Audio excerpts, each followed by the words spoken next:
चुनावी माहौल दिलचस्प है। अमेठी में हार के बाद राहुल गांधी वायनाड से लोकसभा पहुंचे, लेकिन परंपरागत सीट का मोह उन्हें भारत न्याय यात्रा के साथ अमेठी तक ले ही आया। जोरदार स्वागत हुआ, यात्रा में भीड़ भी जुटी, लेकिन एक स्वागत के फूलों की सुगंध तब अचानक उड़ गई जब सामने वर्तमान सांसद केंद्रीय मंत्री स्मृति ईरानी सामने पड़ गईं। अब प्रश्न ये था कि भीड़ दोनों ही तरफ थी, लेकिन अमेठी की जनता किसके साथ थी? जवाब स्मृति ईरानी ने देने की कोशिश की। आज जो लोग अमेठी को सत्ता का केंद्र मानते थे लेकिन सेवा नहीं देते थे, वो जब गाजे बाजे की तरह आए तो अमेठी के नागरिक उनके स्वागत के लिए अनुपस्थित रहे।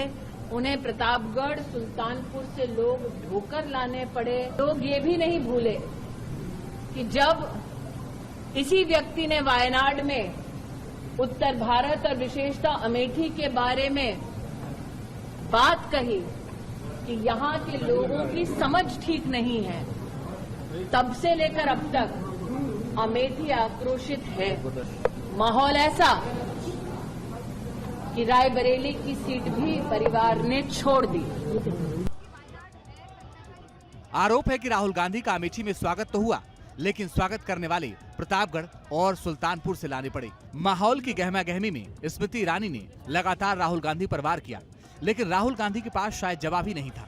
इसलिए वार पर पलटवार की राजनीति को छोड़ उन्होंने केंद्र सरकार को घेरने की कोशिश की, वो भी किसानों के मुद्दे पर। नहीं, किसान दिल्ली जा रहे हैं, किसान पुलिस वालों को खाना खिला रहे हैं और पुलिस वाले किसानों को रोक रहे हैं। किसान मांग क्या रहा है? किसान कह रहे हैं हमें एमएसपी दो। इसमें क्या बड़ी बात है? यानी अमेठी पहुंचकर भी राहुल गांधी ने अमेठी के लोगों का खोया विश्वास जीतने की बजाय अपने ही मुद्दे पर बने रहना ठीक समझा। और ये चुनावी माहौल में एक तरह का इशारा है कि राहुल गांधी की अपनी और अपने परिवार की पारंपरिक सीट में रुचि नहीं है, इसलिए प्रश्न उठने जरूरी है। आखिर अमेठी में राहुल गांधी को स्मृति ईरानी ने पीछे कैसे धकेल दिया? कांग्रेस के गढ़ में सेंध लगाकर कांग्रेस की सीट कैसे छीन ली? अमेठी में कांग्रेस का समीकरण आखिर कैसे पलट गया?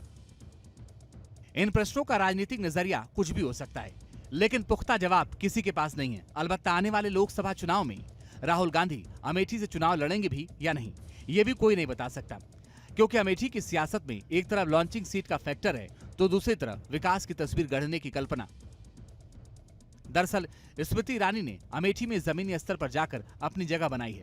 आम लोगों के बीच जाना, उनसे मिलना ईरानी की राजनीति में शामिल है। वहीं अपने 5 वर्ष के कार्यकाल में स्मृति ईरानी ने अमेठी के विकास पर ध्यान दिया और अब बीजेपी सरकार के विकास कार्यों की तुलना राहुल गांधी के काम से हो रही है। अमेठी में विकास बनाम राहुल गांधी के कार्यकाल का तुलनात्मक असर ये है, अब स्थानीय स्तर पर भी लोग अमेठी का सियासत में इस्तेमाल होना मानने लगे हैं। इसमें दिलचस्प बात यह है कि जो पहले कांग्रेस से प्रभावित थे वो भी स्मृति ईरानी और बीजेपी के विकास कार्यों से खुश हैं। लोगों का मानना है कि राजीव गांधी के सांसद रहते अमेठी का खूब विकास हुआ। सड़क, नहर, फैक्ट्रियां लगाकर लोगों को रोजगार दिया गया, लेकिन राहुल गांधी के सांसद रहते विकास का क्रम रुक गया। इसलिए अमेठी की जनता ने स्मृति ईरानी को अपना प्रतिनिधित्व करने का अवसर दिया और स्मृति ईरानी ने जमीनी स्तर पर इस अवसर को भुनाया। एक चुनाव हारकर भी वो अमेठी में सक्रिय रही, जनता के प्रति जवाबदार बनी रही, जिसका ट्रेलर सियासी उहापोह के बीच भी दिखा। आप लेखपाल हैं, मालिक नहीं अमेठी के। जबकि अमेठी सीट सिर्फ राहुल गांधी के लिए नहीं, बल्कि गांधी नेहरू परिवार के लिए लॉन्च पैड की तरह रही। 1977 में अमेठी से संजय गांधी ने पॉलिटिकल डेब्यू किया। हालांकि संजय गांधी अपना पहला चुनाव अमेठी से हार गए थे, लेकिन 1980 में संजय गांधी ने इसी सीट पर जीत दर्ज की। इसके बाद 1981 में राजीव गांधी ने भी इसी सीट से डेब्यू किया। 1991 तक राजीव गांधी अमेठी से ही सांसद निर्वाचित होते रहे। 1999 में सोनिया गांधी ने भी अमेठी सीट से ही डेब्यू किया। इसके बाद सोनिया गांधी ने एक और परंपरागत सीट रायबरेली का रुख किया, लेकिन 2004 में राहुल गांधी का पॉलिटिकल डेब्यू भी इसी सीट से हुआ। हालांकि 2019 में राहुल गांधी अमेठी से चुनाव हार गए, लेकिन इस सीट का मोह नहीं छोड़ा।